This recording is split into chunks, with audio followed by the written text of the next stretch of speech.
Apple's iPhone X is the company's most dramatic rethinking of the established form, features and functionality of its iconic phone. It packs the highest resolution and best-looking iPhone display ever into a smaller outline, radically rethinks iOS navigation and authentication, and introduces a sophisticated 3D imaging sensor array that enables Face ID and facial tracking for Animoji, gaze detection, portrait selfies, and an advanced new frontier of augmented reality. iPhone's out-of-the-box iPhone X is effectively an iPhone 8 with an edge-to-edge OLED display that takes over the entire face, shedding the iconic Home button and replacing its Touch ID with Face ID, a biometric authentication system that feels fast and fluid. It does, however, require some significant adjustments. Fortunately, the revamped gestures Apple has lined up to facilitate the removal of the Home button are smart, intuitive, and open up new capabilities. The worst part of the unboxing is that iPhone X still only ships with an inadequate 5-watt USB charger, even though the new phone supports Qi wireless charging and USB PD fast charging. Actually using either one requires some additional purchases. Setup is simple, thanks to iOS 11's Quick Start process that sets up your new iPhone using your existing phone and iCloud setup. iPhone X adds a new step for configuring Face ID, which involves effectively taking a selfie where you briefly roll your head in a circle twice. That's enough for Face ID to subsequently recognize you, using an adaptive algorithm that shifts as your appearance changes.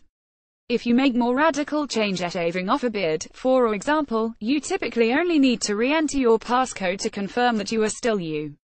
One potential disadvantage over Touch ID is that you can't share a device, and couples apparently configure a shared device using each of their fingerprints. Face ID is designed to work with one person. Wake and unlock. One advantage Face ID has over Touch ID is that it's now easier to wake without automatically jumping to the home screen. On iPhone X, you can now wake with a touch on the display, or simply raise the device. This turns the screen on and shows you your notifications. It then starts looking for your face. If you point the phone at somebody else, you get a vibration and a shaking lock animation that indicates you have racked up a failed ID. After too many false tries, Face ID requires you to enter your passcode. If it sees you, it immediately unlocks, but you remain on the notification screen. By default, unlocking reveals the contents of notifications, a slick privacy improvement. Face ID consistently worked even without being pointed conspicuously at my face. Laying on a desk, it can generally see you from the side. No need to gaze into the device and wait for recognition. It's really fast. Raise to wake, and you can immediately swipe up to get to the home screen. With competing phones in both hands, I found Touch ID to be essentially identical in speed with Face ID. There is no hesitation period of unlocking. It just happens. Swipe up quick in any app to jump back to the home screen. Swipe up and hold and you get a carousel of apps to switch between. An even faster way to swipe between apps is also now possible from the bar at the bottom of the screen. Simply swipe left or right along this bar to slide in the next to previous app. It's really fast. The process for Apple Pay or in-app authentication, such as making a purchase in the App Store, is similarly quick. To pay, you double-tap the side button, similar to Apple Watch. It pops up a detail panel with a quick animation that indicates you've approved the transaction. In apps, you're similarly prompted to double-tap the side button. For Siri, you can say, "Hey Siri," or press and hold the side button. For a screenshot, you press the side button with the volume up button. The screenshot appears in the bottom corner and you can crop or mark it up before saving it to your camera roll.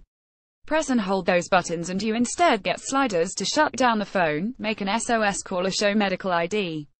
True depth. The magic of Face ID happens via the dock projector and IR illuminator that take a depth map of your face along with a photo, and use these to analyze your characteristic facial structure in 3D. That same system also supports portrait selfies with portrait lighting, and enables iMessage to capture your face and use it to animate an emoji, either to create a sticker you can use in Messages, or to film a video clip with audio that animates one of a dozen emojis. This is super fun. Developers can also access True Depth to bring that functionality into their own apps, as well as using it for front-facing augmented reality. Snapchat provided a demonstration version of its app making use of True Depth to realistically animate filters on your face. Apple's Animoji and Snapchat both use True Depth to animate graphics based on your facial expressions. Note no notch in the screenshots. Another part of the magic is the super advanced A11 bionic chip, with special neural net hardware that handles the task of recognizing and mapping your face so quickly. Solid, strong and beautiful like iPhone 8, the new model has a glass back and front, using a custom glass developed for Apple by Corning, sandwiching a strong stainless steel frame contributing to a substantial weightiness. The new phone looks great, in a polished stainless steel silver or a space gray ringed with a darker matte finish stainless edge. Both insert the black true depth sensor array into a notch in the display that makes for a distinctive top in portrait mode. iPhone X units I saw at Apple's facility appeared to have incredible viewing angles, very strong contrast ratios with deep blacks and vibrant colors that made my iPhone 8 look washed out and lifeless in comparison. However, the review unit I was issued appears to have a display flaw accompanied with issues that do not seem typical. We are continuing to look into the issue with Apple. Apart from that, the iPhone X display was so impressive that it was shocking to see how much better photos and videos look on the Super Retina OLED display. Pictures taken with earlier iPhones and copied over gained new life and vibrancy. Taking photos with iPhone X next to an iPhone 8, it was also evident that the new display was far superior in both bright outdoor sun and inside, particularly in the smoothness of 2x telephoto video, taking advantage of the new optical image stabilization now on both rear lenses. While totally rethinking the familiar design of earlier iPhone models, iPhone X also incorporates the features of iPhone 7 as well as this year's parallel iPhone 8. iPhone 8's headline features are now a month old, but also deserve mention as being new durables on iPhone X as well, including the new aluminum-ringed, strengthened glass case architecture that provides a distinctive appearance and enables the convenience of Qi wireless inductive charging with IP67 dust and liquid intrusion resistance, new USB PD fast charging compatibility with EVS, high-quality voice calls over LTE, support for True Tone on its 3D Touch, HDR wide color Super Retina HD display, the advanced A11 Bionic, which features a new 6-core CPU architecture that adaptively scales up for performance and back down to their energy efficiency for battery life, paired with Apple's custom GPU, larger, faster camera sensors with deeper pixels for better low-light photos, paired with an incredible slow sync flash feature for better and more realistic scene illumination. Stay tuned for Apple Insider's full review of iPhone X.